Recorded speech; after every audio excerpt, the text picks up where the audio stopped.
Olá, sejam bem-vindos ao programa Gente em Gestão. O programa é produzido pelo curso de Gestão de Recursos Humanos da FIB. E hoje recebemos como convidada a professora Mariana Dias. A professora Mariana Dias é professora da FIB, consultora na área de recursos humanos e diretora comercial da BRH. Professora, é isso? É isso, é Bom, isso. obrigada por ter aceitado o nosso convite. E eu quem agradeço a oportunidade. Esse programa hoje ele é especial, professora. Nós estamos iniciando a Semana de Direitos Humanos no mês de novembro na FIB e o curso de Gestão de RH é um dos cursos participantes, né? Então, só para a gente contextualizar e o telespectador entender, nós vamos falar sobre, nessa semana, sobre os Objetivos de Desempenho de Desenvolvimento Sustentável da ONU, né? E eles são um apelo global à comunidade, de uma forma geral, às empresas, ao governo, num combate à erradicação da pobreza, da proteção ao meio ambiente e também a garantia dos direitos de todas as pessoas, tá? Aí é que a gente faz a inserção dos direitos humanos. Quando a gente fala em direitos humanos, são aqueles direitos básicos, né, que todos os seres humanos devem, né, ter oportunidade. Sim. E hoje a gente vai tratar da ODS número 5, né? A gente vai focar nela, que é a questão da igualdade de gênero, e a gente vai trazer isso para o contexto empresarial, né? Então, tira aquela responsabilidade apenas do governo da efetivação dos direitos humanos, né? Lá para frente a gente vai falar de uma legislação específica a respeito disso, né? Isso. Mas o peso ele não fica só para o governo, mas também da comunidade de uma forma geral e das empresas também terem essa responsabilidade dessa efetivação dos direitos humanos e também da igualdade de gênero. Isso. Certo? Então, vamos lá. Vamos começar, então, contextualizando aí. Eu queria, né, que você falasse um pouquinho para a gente, Mari, quais são os desafios atuais que as empresas enfrentam em relação a essa igualdade de gênero? Tati, é algo ainda muito cultural, É óbvio que muitas organizações já evoluíram, né? Nós não podemos colocar todos dentro da mesma análise, né? Sim.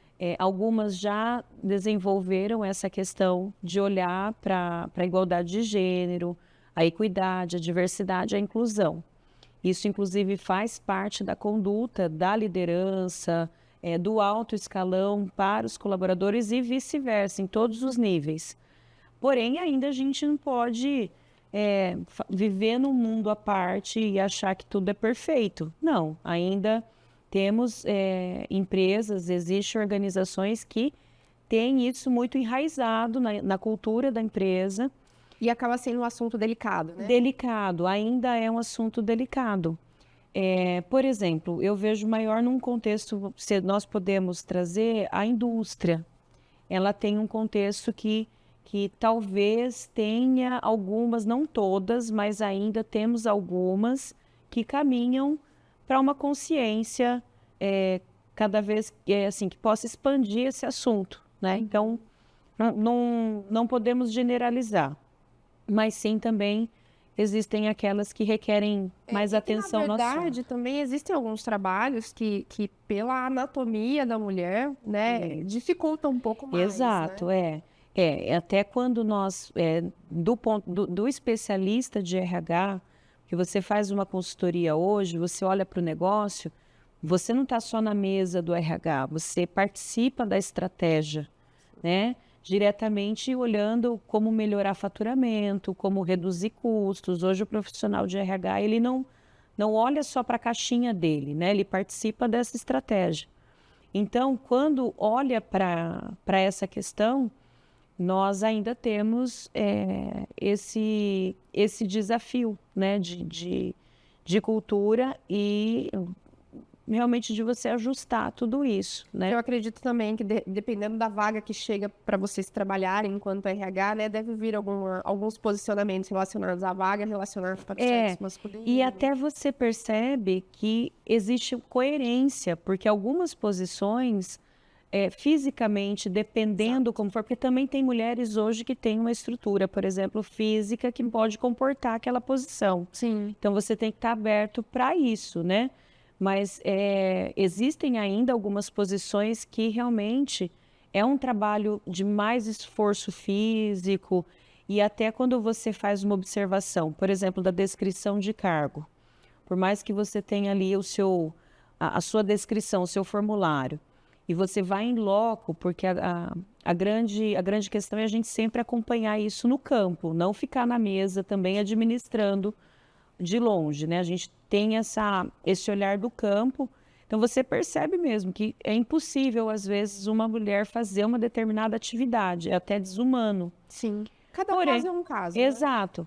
Então, e também tem homens que não fazem determinadas atividades. Isso depende muito também, né? Então, às vezes uma atividade um pouco mais manual, ou às vezes, por exemplo, por incrível que pareça, vou dar um exemplo, o sushi man.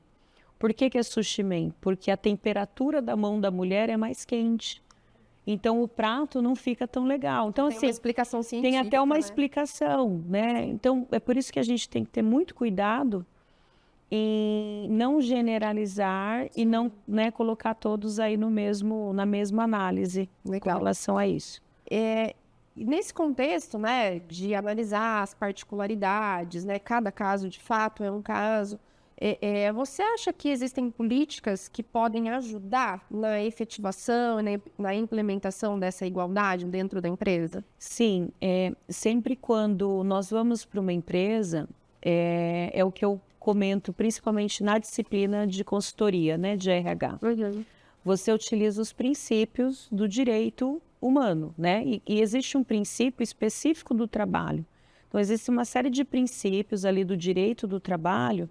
Você não necessariamente não é um advogado, mas vale a pena você, enquanto um especialista de pessoas que vai trabalhar relações de trabalho, ler sobre isso, né? Então, Direitos humanos é válido para qualquer área. exato. Então, existe especificamente um direito específico do trabalho que ali vai nortear as suas ações e principalmente para que você oriente o empresário, oriente a liderança sobre a dignidade humana, sobre direitos específicos com relação até a essa questão da proteção do trabalho à mulher. Isso já é algo antigo, né? Já é algo que compõe o direito do trabalho de uma forma específica nessas relações. Legal. Mari, a gente começou dizendo, né, da questão cultural, né? E como que você acha que é possível a empresa iniciar uma mudança cultural pensando nesse contexto de igualdade de gênero? Primeiro, você precisa ter aliados ali, né? Então, enquanto um profissional de pessoas, que você vai implantar uma consultoria, vai implantar um projeto, ou até mesmo um profissional da área jurídica, ou da segurança do trabalho, que fala sobre relações do trabalho, é importante ter aliados nesse projeto. Ou seja, então ter lideranças que realmente vão apoiar isso. Mari, como que eu faço isso? Eu geralmente, aquele que é mais desafiante, o líder que não aceita às vezes, ou que é um pouco mais resistente, é ele mesmo que eu trago para o time do comitê. A gente trabalha com comitês, né? Então, é ele mesmo que eu trago para o comitê. Por quê? Corresponsabilizando e trazendo ele para aquilo que a gente conversa, seja a igualdade do gênero, seja o tema que for, né, sobre a cultura da empresa, ele vai aderir, se responsabilizar, e é muito essa questão também de você entender o que cada um traz no seu mundo, porque por muitas vezes esse líder, ele traz padrões de comportamento que ele aprendeu e que funcionou até então. Porém, é o que eu faço a pergunta, isso tem funcionado para você hoje enquanto líder? Esse comportamento, esse padrão, essa relação, funciona agora? Pode ter funcionado há 10 anos atrás, sim, mas e hoje? Então, é um trabalho mesmo de desenvolvimento, de engajamento, de realmente você ajustar. Então, A pessoa precisa se sentir parte da mudança. exato. Né? Ela não pode ser algo à parte. E que, a gente está mudando, viu? Então, dia tal vai acontecer. Não, isso é uma construção em conjunto. Sem essa força de todos, não existe mudança cultural. E eu conheço organizações que passaram por várias ondas de mudanças culturais. Nós temos aqui, até no nosso interior de São Paulo, muitas empresas que passaram, não foi uma mudança só, foram várias ondas, né? A gente chama de ondas de mudança cultural. Então, não é um trabalho isolado da gestão de pessoas, dos donos, dos líderes, não. É um trabalho em conjunto e aí se forma um comitê que cuida disso. E nem sempre vai ser no primeiro momento. Pode ser que demore um tempo, né? Diante disso que você falou, eu te remeto a uma questão, né? A questão de treinamento e conscientização pode ajudar nesse processo. Ah, muito, muito. O treinamento, ele é algo, assim, acho que todas as pautas, quando, principalmente, eu participo de muitos fóruns de liderança a nível nacional e mundial até, e sempre a pauta do desenvolvimento da liderança compõe os critérios, né? Inclusive, uma pesquisa recente, nós voltamos de um evento bem importante na área de gestão de pessoas, que são as lideranças de gestão de pessoas a nível mundial, trouxe uma pesquisa sobre o engajamento. E a primeira questão de engajamento é o exemplo do líder.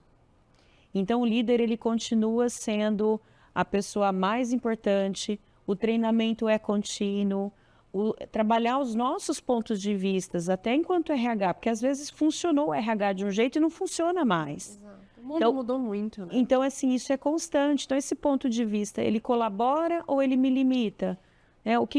Então, tem muito a ver com as nossas crenças, o que a gente compõe. E, principalmente, se isso é alinhado à estratégia do negócio. Porque a gente precisa cada vez mais olhar para aquilo que é estratégico na mesa do negócio. Não na mesinha do RH, né? Não, na mesa do negócio. Isso vai impactar em produtividade, lucratividade e uma série de outros fatores, né? Sim, sim. E a imagem da empresa, né? Porque os colaboradores, os clientes internos, seja o nome que a empresa utiliza hoje, mas eles são clientes e eles vão propagar o seu nome da empresa. Então, as pessoas já sabem, a empresa X, não vou entregar meu currículo, porque lá não tem isso, né? A empresa X tem, então lá... Então, hoje, as pessoas escolhem onde elas vão trabalhar, não é mais uma questão só de produtividade, é uma questão de imagem mesmo da marca da empresa no mercado. Sim. E daí, nesse contexto também, existe a necessidade de um comprometimento da alta direção, né? Não só da liderança, muito, né, Mari? Muito. Assim, e eu vejo cada vez mais os CEOs comprometidos, falando de gestão de pessoas, na pauta deles esse assunto. Então, cada vez mais eu vejo a alta direção ou o conselho mesmo das empresas pedem retorno sobre isso, acompanham.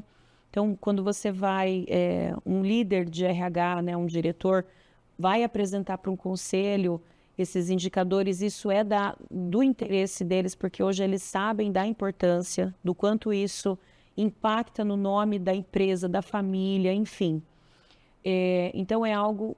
E o grande desafio tem sido o ruído disso. Exatamente, às vezes o CEO compra a ideia, ele apoia, ele contribui, mas e o ruído nos outros níveis? Até chegar lá na nível ponta. operacional, Exato. Né? Então, hoje a gente tem trabalhado para justamente esse ruído diminuir. Não é perfeito, né? Eu falo, nenhuma organização é perfeita, mas o feito é melhor que o perfeito, né? Sim, então, continuar produzindo programas, treinamentos, capacitações e conversas, muito diálogo sobre isso. Mari, você que está nesse mundo empresarial, prestando consultoria em várias empresas, eles têm algumas métricas para medir esses resultados de uma maior inserção da mulher ou de programas de bem-estar, capacitação, voltado especificamente para o público feminino? Sim, e existe uma análise que é feita, né, do gênero que existe, o perfil que existe na organização. Então, inclusive, isso assessora para que o RH tenha uma clareza de que benefícios e programas. Então, por exemplo, eu conheço empresas que têm um universo de mais de 10 mil colaboradores, a maioria são mulheres, mapearam que são mulheres e a maioria solteiras, né? São mães solteiras mulheres. Então, assim, isso, o que o RH tem que compor na rede de benefícios? Poxa, peraí, a gente precisa fazer parceria com as creches, né? Legal. Precisa flexibilizar horários, né? Inclusive, tem empresas hoje que oferecem para a mulher esse auxílio, não só do ponto de vista da convenção ou de um acordo coletivo que aconteceu naquele segmento. Porque, às vezes, nem na família ela tem uma rede de apoio, né? Não tem. Então, hoje a organização ela tem esse olhar. Então, se você primeiro faz esse mapeamento do seu público, você consegue ter uma clareza de quais ações e benefícios que você vai praticar. Um outro indicador interessante que eu sempre falo para os alunos, assim como hoje tem o onboard, né, que é a questão da integração das pessoas, a jornada desse colaborador, tem lá o offboard, que é a saída dele. Então, o que a gente precisa ouvir? Aplicar uma entrevista de desligamento, por exemplo. Né? E nessa entrevista você mapeia, você é casada, você é solteira, você tem filhos, como foi a sua relação com o seu líder? Ali muitas vezes ela vai falar para você o que ela passou. E vai já te passar um indicador qualitativo. E você vai transformar isso em um dashboard para você poder apresentar. Eu falo, o RH que não tem estratégia, que não tem indicador, não senta na mesa de negócio. Sim. Então, cada vez mais nós precisamos, sim, ficar atentos e criar formas de mensurar isso para os donos, o conselho, os investidores da empresa olhar para esse assunto. O RH ele deixou de ser uma área funcional e passou a ser uma área estratégica. Muito, muito estratégica, Tati. Sem dúvida. Ô Mari, e assim, o que você conseguiria trazer para a gente de exemplo dessas mulheres e ocupando posições assim que antes não eram concebidas mulheres, Exato. Né? Em determinadas posições. Nós vemos muito um movimento, por exemplo, o agronegócio da liderança feminina, CEOs. Então, hoje você faz elabora um evento, algo nesse sentido. Opa, peraí, não tem nenhuma CEO mulher, né? Então, hoje já existe CEOs que são mulheres, que ocupam essas posições. Então, assim, é muito essa abertura da empresa e a formação, né? A formação da mulher também. Porque a gente, enquanto mulher, nós também buscamos a nossa carreira o tempo todo, né? Nós temos o papel de mãe, de mulher, de filha, enfim. E a profissional, né? Então, não deixar isso morrer. E é o que eu escuto quando a gente pergunta isso para uma CEO, né? O que te trouxe? A persistência. Então, a mulher, ela tem essa característica muito persistente. Né? Ela tem. De fato, ela ocupa diversas posições antes nunca, né, pensadas em ser ocupadas por mulheres, né? Sim. Então, são engenheiras em chão de fábrica, são motoristas de carretas, sim, né? Sim. E ainda existem, né, pesquisas e índices qualitativos e quantitativos de empresas que os caminhões, as máquinas que essas mulheres operam, né, quebram menos, tem uma eficiência melhor. Uma conservação, melhora a limpeza, a organização. Exato. Quando alguns trabalhos aí em algumas usinas, a gente repara, né, que é o primeiro feedback dos líderes esse, que a motorista deixa o caminhão limpinho, tudo certinho, checklist. Então, assim, tem os benefícios e a mulher vem mesmo ocupando todos os tipos de cargo. Exceto aqueles que a gente comentou. Sim, que a estrutura física. Essa sensibilidade é importante ter essa sensibilidade na empresa. Isso daqui daria um programa de várias horas, né, Mari? Mas assim, tentando o foco da questão, né? Voltando para o foco da Semana de Direitos Humanos, dos quais a gente debate assuntos interdisciplinares, né? E esse ano a temática está focada na questão do gênero, né, da mulher. Essa questão do trabalho, não só o trabalho, mas também a questão salarial. Isso. Ela tem algum impacto? Sim, nós tivemos um impacto muito forte, inclusive foi em julho do ano passado, julho de 2023, a Lei 14.611, que veio trazer a equiparação salarial. Então, por exemplo, eu sou uma gerente de RH e tem um gerente de RH homem, né? Isso eu vivi muito nas plantas, nas indústrias. Então, tinha ali uma diferença de 1.200, 2.000, mas tinha. Eu mesma já passei por isso. Eu fui uma gerente de RH e tinha um outro gerente de RH que ganhava mais. E nós Simplesmente por ser homem. Exato. E nós entregávamos o mesmo trabalho. Então, eu mesma vivi isso. Claro que foi há 10 anos atrás, mas eu passei. 10 não, deu uns 8. Mas eu passei por essa situação. Então, quantas mulheres também passam? Principalmente o nível executivo, o nível corporativo, que a entrega é a mesma. Como eu disse, ainda a gente tem todo esse contexto dos bastidores, né? Do TBT, que ninguém vê, né? Que é todo esse conteúdo. E não que o homem não tenha, o homem tem também. Tem alguns homens hoje que também cuidam dos filhos, enfim. Mas a gente sabe que a mulher também tem essa responsabilidade em casa, principalmente na criação, na educação dos filhos.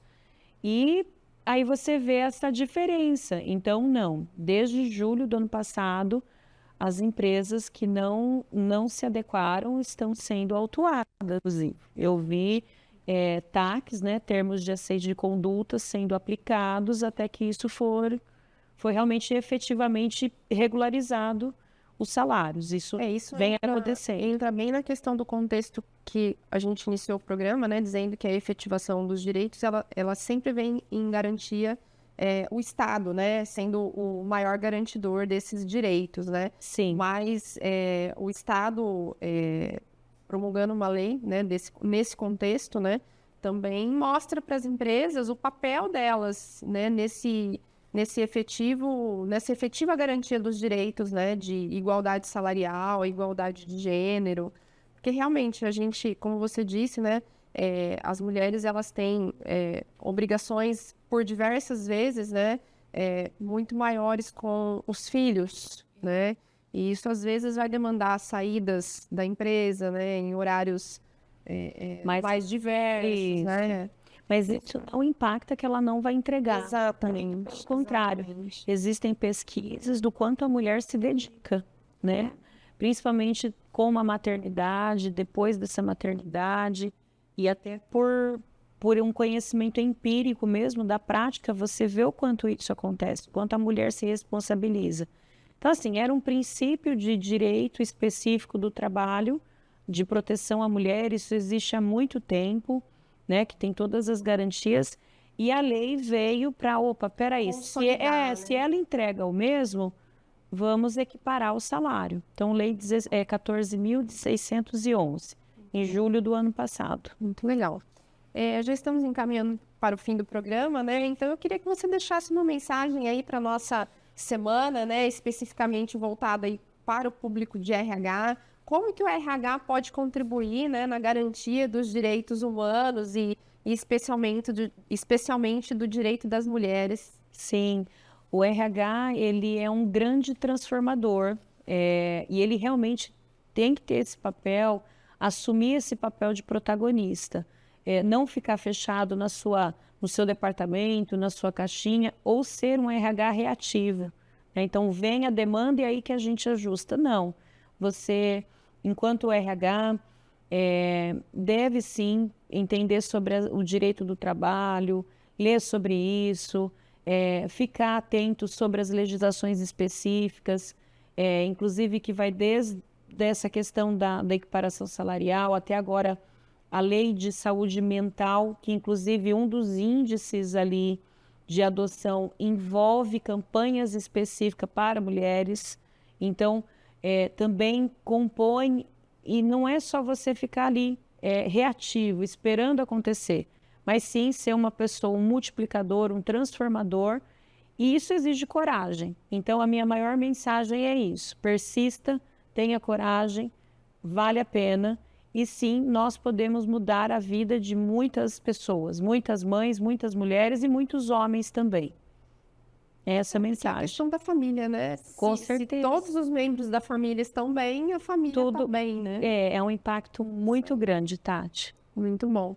Bom, é a questão também que ela abordou da saúde mental, dá um outro programa, Dá, né, Mai? dá. Uma outra oportunidade a gente vai trazer especificamente esse tema para trabalhar.